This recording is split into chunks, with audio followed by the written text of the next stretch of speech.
What if you could change your life by changing the conversation in your head? Welcome to the Self Authority Podcast. I'm your host, Elaine Belson, the Self Authority Coach. Today, I'm joined by speaker coach and self leadership strategist, Lee Smith. Lee shares a remarkable story about discovering the power of self talk as a child and how years later, during a dream vacation with her family, she realized she had lost touch with herself. We discuss how the way we talk to ourselves influences our confidence, our decisions, and ultimately the lives we create. Lee also shares her Reactor to Creator framework and explains how becoming intentional about our thoughts can help us move from simply reacting to life to creating it with purpose. Here's my conversation with Lee Smith.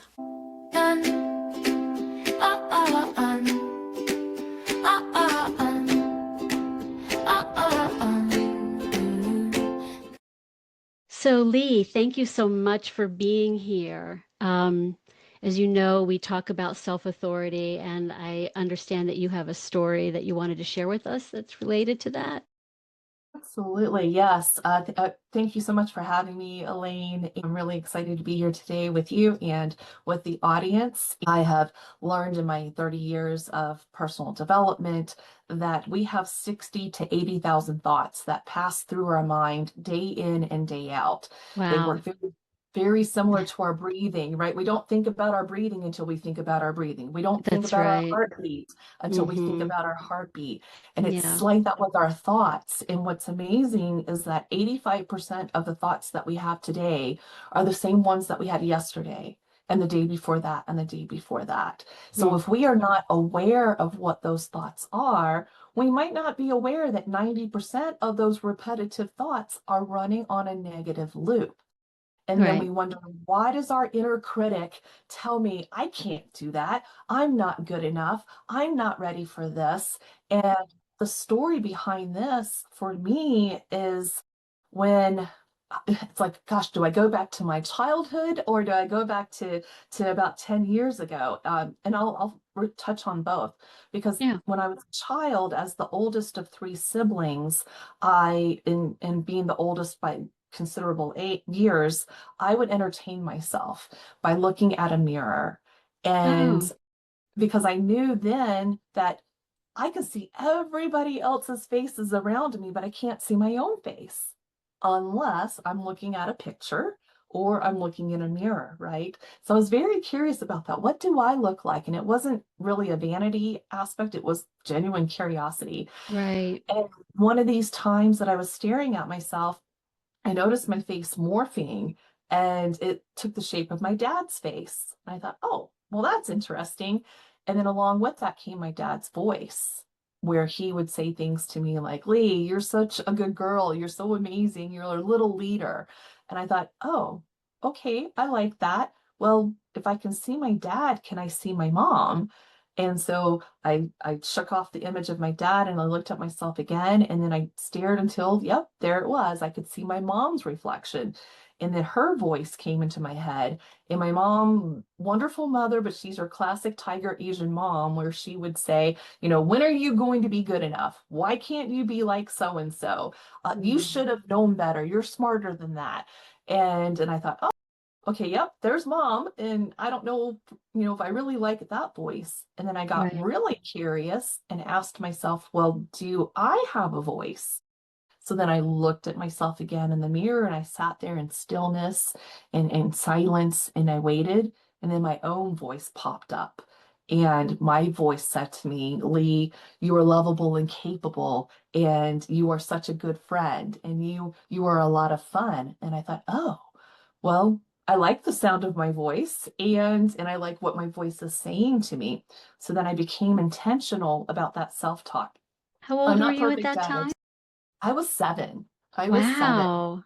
And I'm not perfect. It's not like every single thought since then has been Sure. positive. I've certainly encountered the imposter syndrome, the hearing Right. my mom again of, you're not good enough. But I saw the importance of choosing that voice for myself and choosing the words, because I saw everybody else around me who hung on to the negative, and I saw what negative results that created in their life. And then when I came into the world of personal development, I thought this is really, really powerful. Well, how do we encourage more humans to lean into, first of all, discovering their own voice, because most of us inherit a voice, whether it's from our parents or a teacher or somebody else who plays a major role in our lives.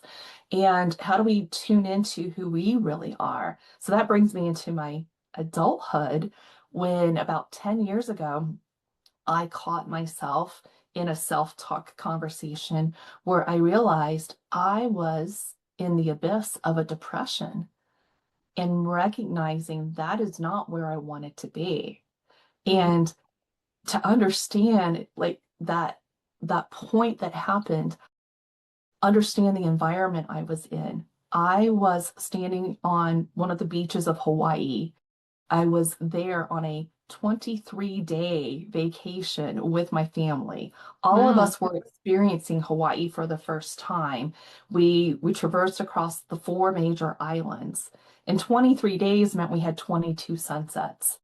And there was this one particular sunset where I'm standing on the beach. It's just perfect, beautiful day as can be. I'm surrounded by my family, the people that I love most, watching this glorious sun setting on this sapphire jewel horizon. And Mm-hmm. I'm thinking, this is beautiful. I'm thinking, I'm surrounded by the people I love most. I'm thinking, 23 days. Who does that? I'm thinking, I got to see the four islands, and there are people who live in Hawaii who don't ever get off their one island. And I was thinking, and I was thinking, and I was thinking, and then I caught myself thinking, wait a minute, I am only thinking. Where is the feeling in this experience? Mm-hmm. I didn't Yep. feel happiness. I didn't feel joy. I didn't feel peace. I also didn't feel disappointment or frustration. Nothing. I was completely numb. And so it made me think, Mm-hmm. who am I right now and what is happening right now? Right. And also thinking that I am not okay with this. This is not Right. who I really am. And that led me into making a change, making a decision. And when I came home stateside, I followed through on that decision to go on a quest to figure out who I am. And that led to more self-talk conversations. And then realizing, oh, wait a minute, my passion, what makes me happy, what makes me come alive is speaking and sharing a story and sharing a message. And when I looked back through my life lessons and what really made a difference for me, it was like I kept coming back to the self-talk, and how you say things to yourself gets expressed outwardly. And that outward experience is a reflection, like the mirror, of who we are internally. Mm-hmm. So if we are continuously telling ourselves, I'm not good enough, who am I? And what do people really think of me? And instead of I am a capable person, I am confident because I follow through on the things I say I will do, and I have value, and I'm going to take that into the world, then it changes the results and the actions that we take in the relationships that we experience in our life overall. So that's why I am on such a massive mission now, uh, around the framework that I now teach, which I call the Reactor to Creator framework. But yeah, that's the stories Mm-hmm. behind it. Being reactionary as opposed to being more proactive and Yes. deliberate in your thought process. Yeah. Um, did you, I know you talked about switching or realizing what your passion was, but was there something else that was causing the depression? What? Yes. Yes. I was I was living out the chapter which I had set up for myself. I was living out the chapter of being a stay-at-home mom. Ah. And and I when I got married, I came into a blended family. And so Mhm. my stepson, who was 7 years older than our daughter, we had him 1 week on, 1 week off until it became 2 weeks on, 2 weeks off. So I had him half time, and then I was raising my daughter full time, and I was loving my life until I wasn't.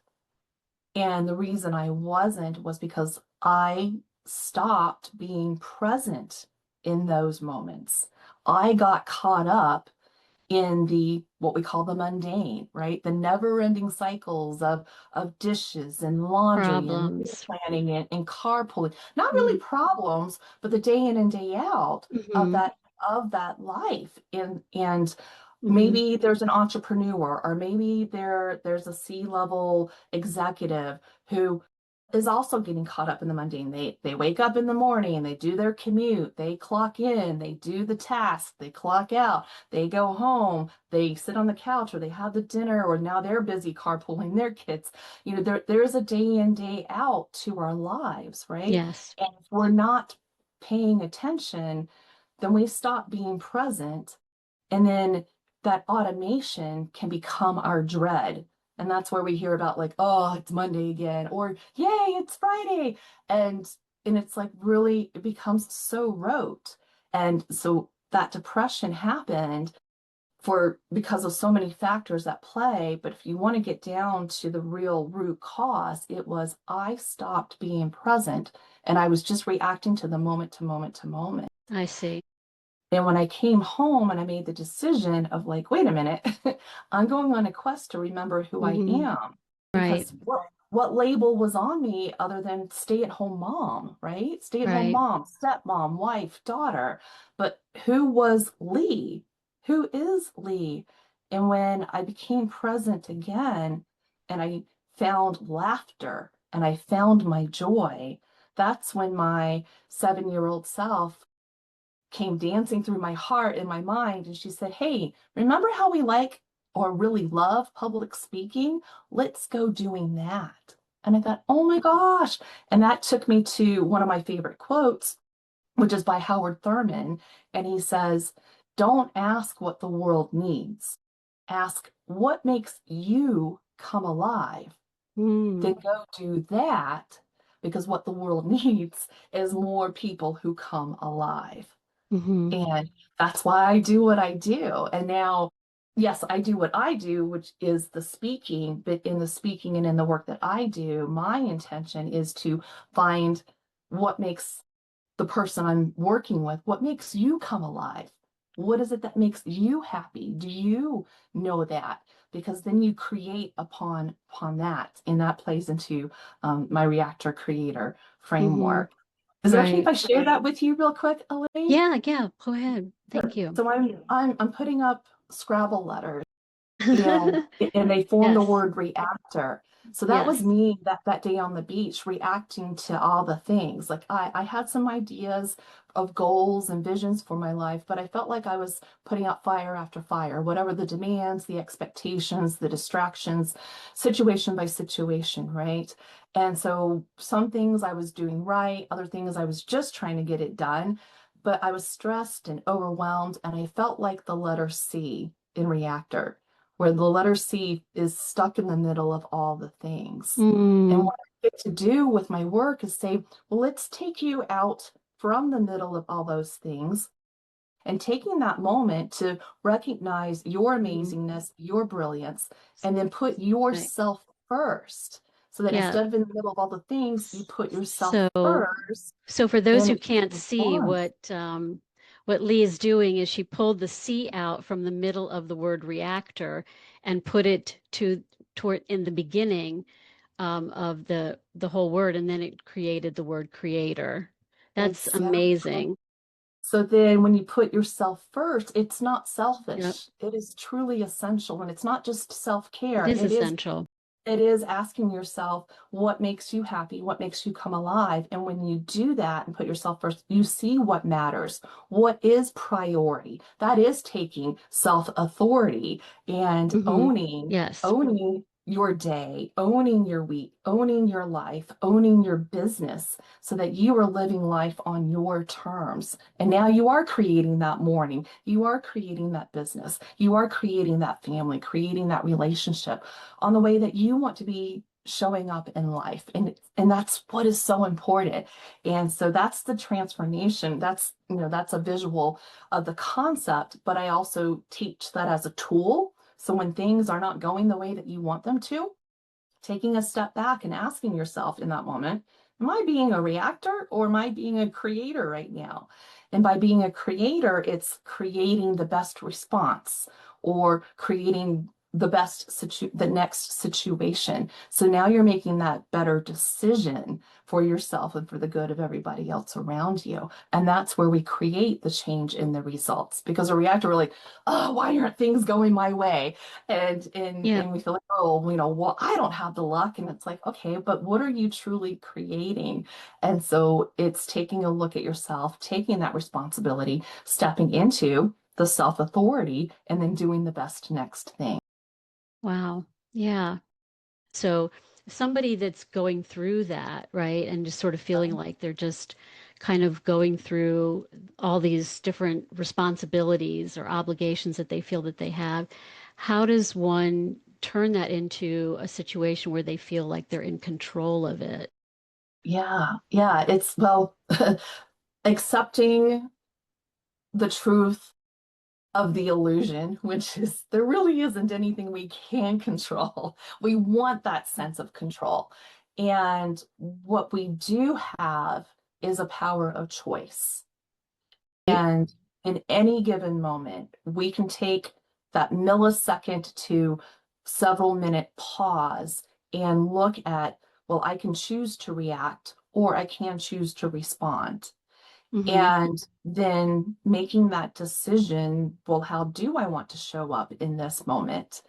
And then what if I'm going to lean into the response, creating either the best version of myself or creating the best situation out of this situation, Right. then looking at what does that look like and how do I step into that?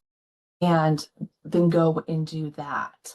And it takes it takes that awareness first and a diligent practice of it. Yes. And then it becomes second nature. And so looking in the, in the morning, what are my intentions for the day? How do I want to show up today? If I know a pressing situation, maybe I have a hard conversation with a team member or with a subordinate or with someone who's important in my life. Okay, well then how do I want to show up in that? Or I have this commute that is not my favorite part of the day, but how do I want to show up behind the wheel? And knowing there's probably a good chance somebody's going to cut me off. Well, how do I want to show up in that situation? And because, like, oh, my normal pattern is I react in such and such way. I don't want to show up that way anymore. I want to create a better version of myself. Great. So if someone cuts me off today during my commute, how do I want to show up in that moment? So it's a Mm-hmm. matter of becoming aware of the pattern. What is the change that you want to create? What does that look like? And then go implement that. I know Right. it's stepping boldly into that uncertainty, but go and do that anyway and see what shows up because it's in the taking of that action, knowing that you are creating something, Mm-hmm. then you're going to get feedback of, oh, what worked, what didn't work, what can I do differently to make things better? And you keep creating. And it becomes such a powerful tool. Yes, right. And when we don't take control, then we do get depressed because we feel Right. hopeless and helpless, right? Exactly. And so it's about focusing on what is in your control, and what is in our control is always how we respond to a situation. So, when you're working with others, what are some of the problems that come to you and that you help with? Yes. Well, I've learned in my research most recently that 75% of women executives out in the world struggle with imposter syndrome. I'm glad you brought that And up. Yeah. either they're thinking, I was given this role, and am I really ready to step up to the plate?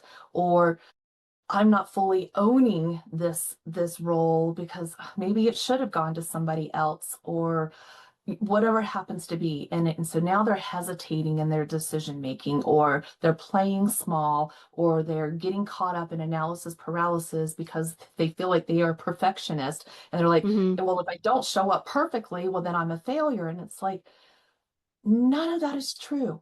None of that is true. So how do Right. we reframe the imposter syndrome? And the first place that I start that conversation is, number one, imposter syndrome is indicative that you are above average, because the average person existing on the planet will not encounter imposter syndrome. It's humans who are trying to go above and beyond. They're reaching for that more. Right. They're striving towards that aspiration, that idea of success. Right. So give yourself kudos for that. The other truth with imposter syndrome is, if you think about the most successful people that you genuinely look up to, you will find a moment in their story, in their journey, in their experience, that guess what? They too encountered imposter syndrome. So Mm-hmm. let's take a hold of that and go, I'm in the best company. If these are the people that I admire and I see them as successful, well, then I'm on the right track, because I am doing the things that they are doing to where they attain the success that maybe I desire. So I love reframing imposter syndrome, and working with one of my clients, like Jennifer, who she's just like, I've been doing these webinars, Lee, for 2 years, and I have not yet made a sale. And and I said, okay, well, what's going on with your self-talk? So we had a conversation about that. And imposter syndrome was at the root of it. And I said, well, let's reframe the imposter syndrome. Let's reframe those inner critic things that are running on repetitive loop in your mind, and let's replace it with an empowering statement. So she created the empowering statements, said those to herself again and again as part of her homework. And then we also looked at her webinar script, because being a speaker, I'm very familiar with how to create persuasive signature talks. So I worked with her through her webinar, made just a few tweaks because she had a lot of things on point. And I said, okay, well, what is your state when you are showing up on these webinars? What is the self-talk right before you turn on the mic? And then how are you feeling as you were going through your presentation? And then let's make these just quarter-inch tweaks in your presentation, drop in a little bit of language here that's going to influence the customer, and let's see what happens with that. So working through her self-talk, reframing the imposter syndrome, modifying her script just a little bit. The very next time that she went on her webinar, she made 2 sales. So she's like, I can't believe we changed the results. And I said, well, believe it, because you did the work and we got to the root cause of it. We created that shift, and now you have Mm-hmm. that transformation and you've changed the results. And I love seeing the powerfulness in that. Absolutely. Um, this podcast is primarily for women because I've in my experience, women in particular tend to struggle with imposter syndrome, right? Yeah. Do you have any thoughts about why that is from your experience? I think a lot of it comes from comparisonitis. I Right. I certainly grew up in my childhood where my mom would say to me quite repetitively, why can't you be like so and so? Because Right. she saw another child who was behaving better than I was behaving, at least according to her Mm-hmm. expectations. And I think because of that experience, I put up a wall of, I'm not going to compare myself to other people, because I just want to be able to look in the mirror and be happy with myself. I want to Mm-hmm. be happy with the reflection that I see. But as I, went through our school years, and girls in particular, is like, who's the homecoming queen, who's the most beautiful, who's the most popular. So that comparison is around us all the time. And then we get into our working years, the comparison doesn't stop. And Mm-hmm. so it's like, who's got that job, who's got that role, who's got that type of raise, that type of promotion. So it's like, okay, why her and not me? We look at it as like, well, I could do that, or or oh, I'm not there yet. Okay, but gosh, she seems to be the one who has all the luck. Why not me? And then what comes social media, Yeah. everybody putting their best face forward, whether it's fully authentic or not. We're continuing to play the comparison game. And so that comparison then gets put on that repetitive loop. And sure enough, it shows up in our outward experience. Mm-hmm. And so being able to become aware of it and say, well, how is comparing serving me in my life? Right. Now, if it's comparing, say, oh, I see somebody who's a few steps ahead of me and look at what they have in their life. I would love some of that too. And then putting that in a healthy way of like, okay, well, what did Exactly. they do? Because success does leave clues. Pick up Right. on those clues, integrate that into yourself, and then mimic those clues, whether it's behavior or activities or strategy, what have you. And so if we can let go of what's not serving us and then only create the space for what is in the Mm-hmm. most healthy ways, that is going to be what lets us shake things off and then Mm-hmm. step into our own power, step into that self authority where we can go, okay, I don't need to compare myself to anybody else but me. I love the only competition I have is who was I yesterday? Am I 1% better today than who I was yesterday? How Mm. is that showing up? Because to compare myself to anybody else is pointless. I can't be anybody else. The only person I can be is myself. So then what Right. is the better or best version of me and how can I show up as that? Mm-hmm. Right. So yeah, it's using a lot of logic and analytical. We all have the ability, right, to use um our problem solving skills, and I think a lot of times we don't use them as much Yeah. as we should, right? Yes. That prefrontal cortex, right? Yeah. So when you were talking about your trip to Hawaii, right? And one of the things that I thought about was that you were kind of alluding to was you weren't really present. You were there in body, but Right.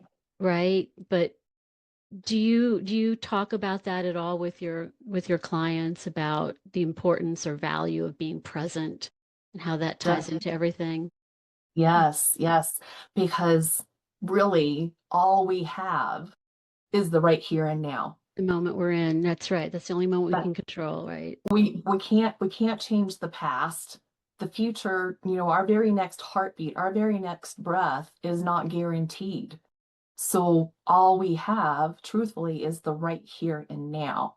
Now, one of the tenets that I do want to share, Elaine, is that I do teach about the future successful self. And Hmm. it's about imagining you accomplishing all the things that you desire.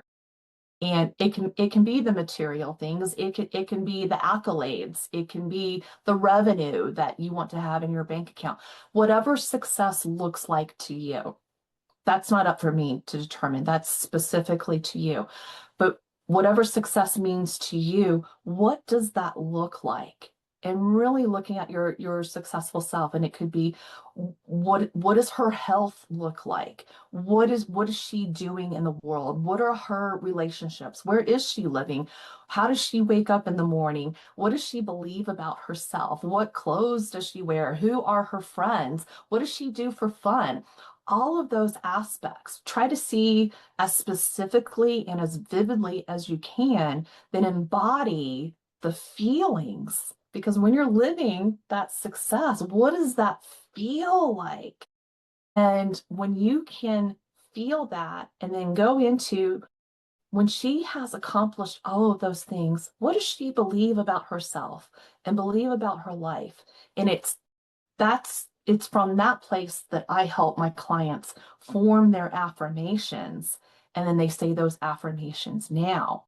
Right. What's beautiful about that is Mm. our brain when we imagine, this is what top athletes do, when we imagine and envision and then embody all of our senses with that moment of success, then we're bringing that into the now. The brain does not know the difference between the imagination and then the reality that we're living in. So the Hmm. more intimate, I say, let's get intimate with our future successful self. Borrow the belief from her into the now.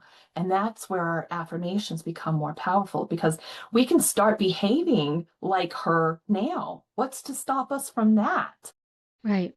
Maybe it's the past. Well, okay, the past is the past. We can't change that. So where can we release the past?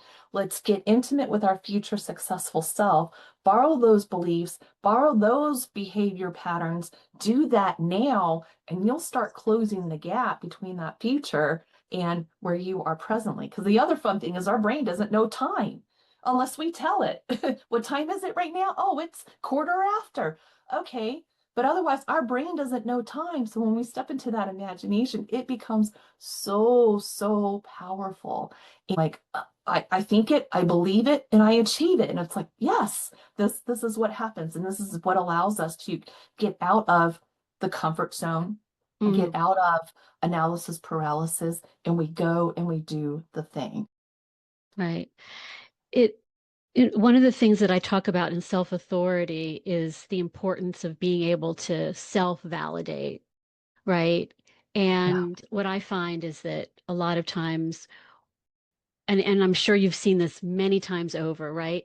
Women are really good about validating other people, encouraging other people, right? But when it comes to ourselves, we can be our own worst enemies, Yes, right? we can.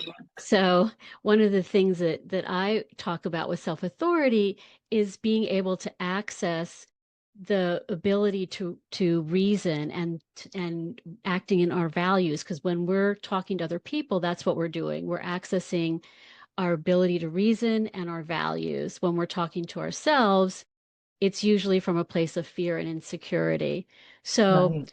it sounds like that. It sounds like what you're doing is helping women to access that part of their brain that is the ability to reason and following, your values. I don't know if you have any thoughts about that.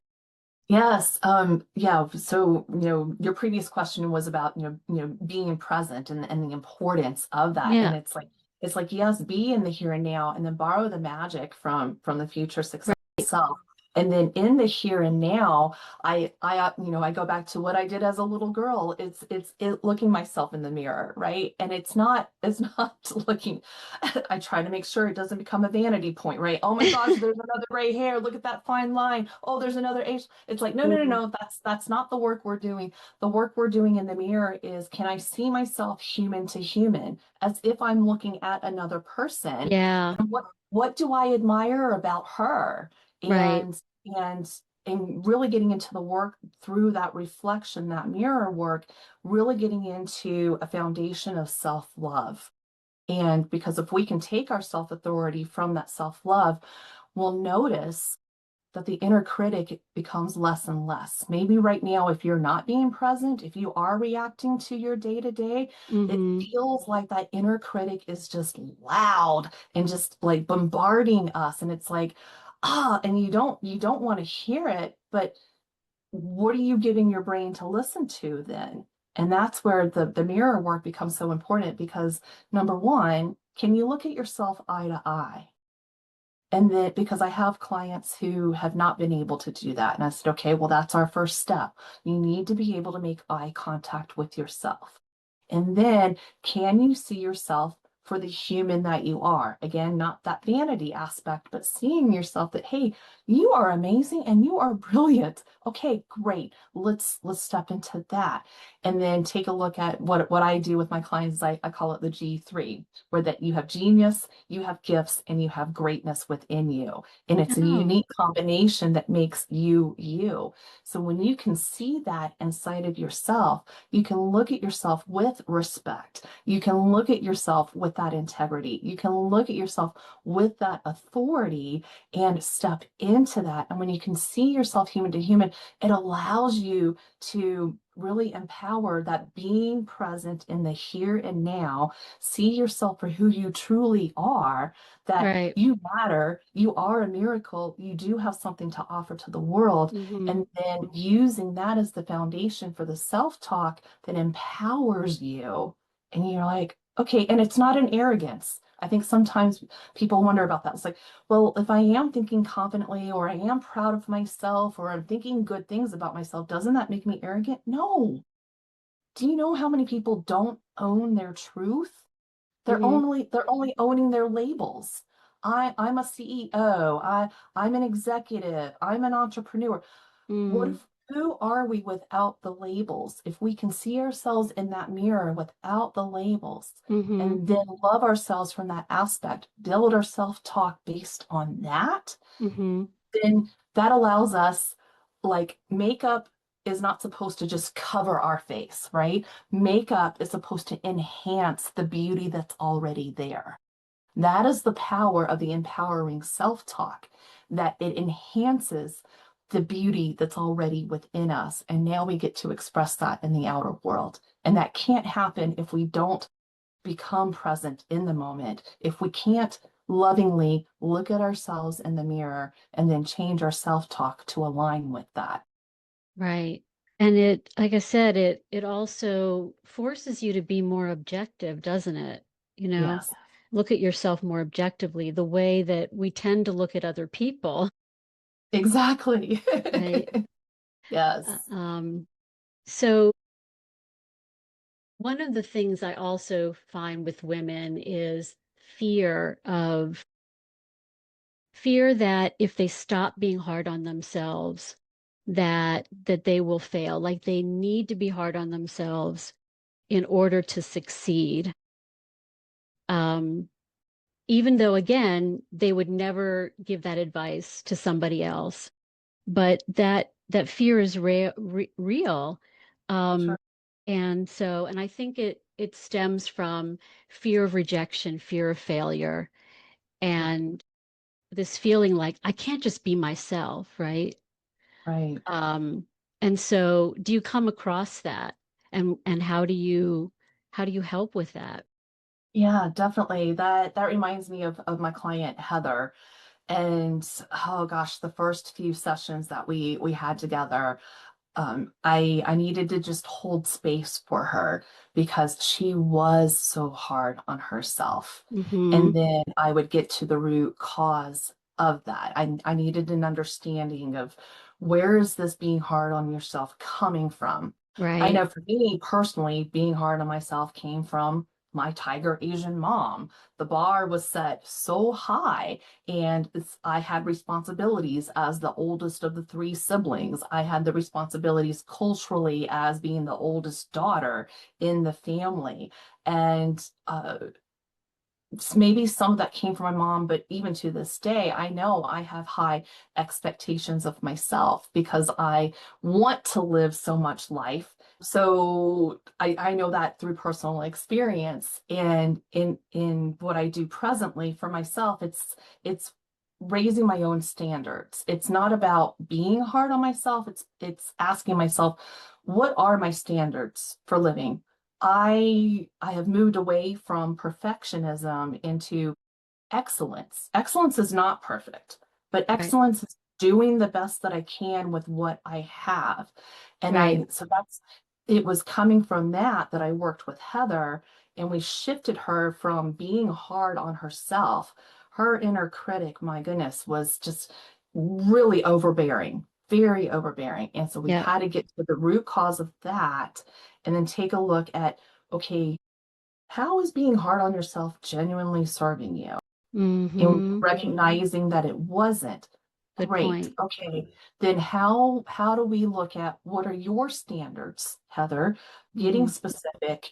And then, do you trust yourself enough to strive towards that standard?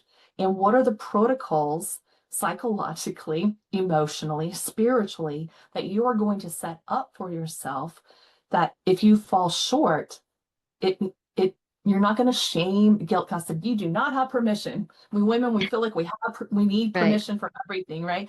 You do not have permission to shame yourself or guilt yourself or condemn yourself if you fall short. No, what we need are those protocols so that you can look at, here's what I did accomplish. I put in the effort to be better and to do better. I am comparing myself to yesterday in the sense, am I 1% better? Okay. And even if I fall short of the 1%, did I put in the effort or did I sit there just in fright, flight, or freeze, and I did nothing? Because it's Hmm. only doing nothing that we really, really fail. If we're putting in an effort, then it's being able to go, okay, did it go the way I wanted it to? Or if it did it, then what can I learn that now either Exactly. I need to be differently or I need to do differently, and Hmm. look at things that way so Yeah. that we stop being hard on ourselves, and then we can look at what's the language, what's the tone in which I need to speak to myself, and then own how I'm doing the best that I can with what I have. And am I moving in the direction of the standards I have for myself? And did I give myself those standards, or is that placed upon me by somebody else? And then get Mhm. everything set up so that it's what you do on your terms. And then if you're moving in that direction, then you're growing, then let's celebrate that. And that's where it becomes really important. Yeah.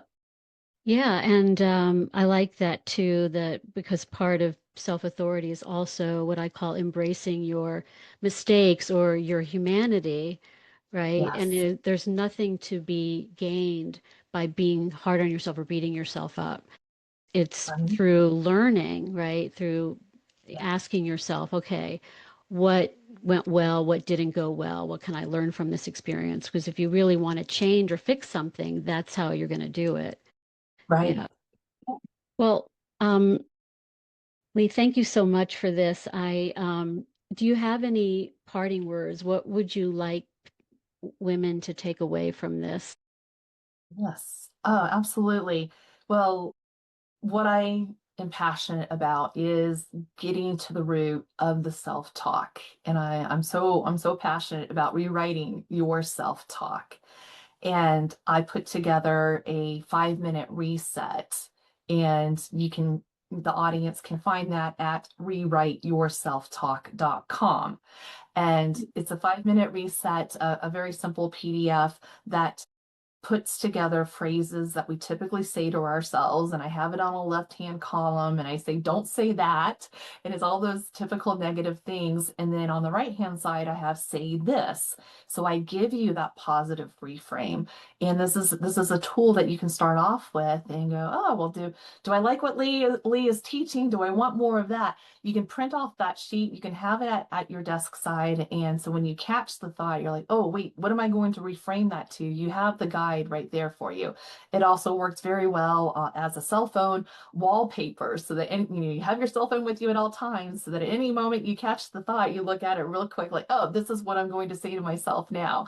Or you can tape it to your bathroom mirror so that as you're doing some mirror work, you're like, oh, that's right. That's what I'm going to reframe that phrase into. So again, that's a 5-minute reset, because you owe it to yourself to give yourself at least 5 minutes and pay attention. What's my self-talk saying?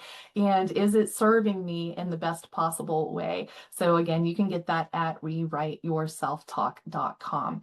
And for everybody who's listening, I want you to know that yes, when we're busy and we're doing all of the things, I know we women, we're nurturers, we're go-getters, we're trying to accomplish so many things.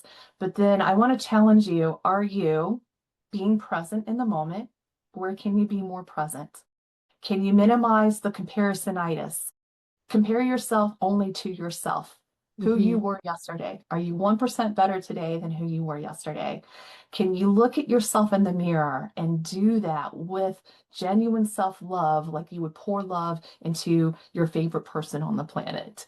And then when things aren't going your way, I invite you to use the framework. Am I being a reactor, Or am I being a creator right now? How do I see myself? Yes, pun intended. How do I see myself? Stuck in the middle of all the things, or do I see myself first? And then create either the best version of yourself or that best situation.